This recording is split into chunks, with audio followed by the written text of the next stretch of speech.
Installing a serial port module.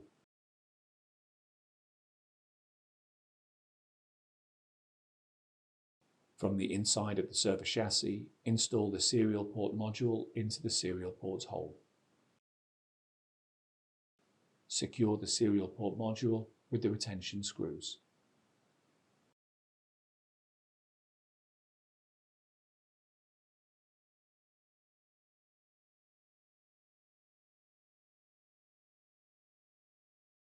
Connect the serial port module to the system board assembly.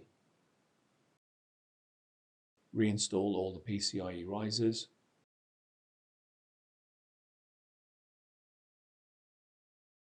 Reinstall the crossbar.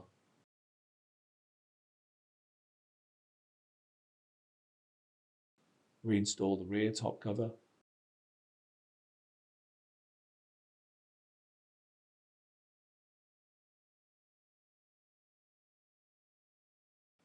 Reinstall the front top cover.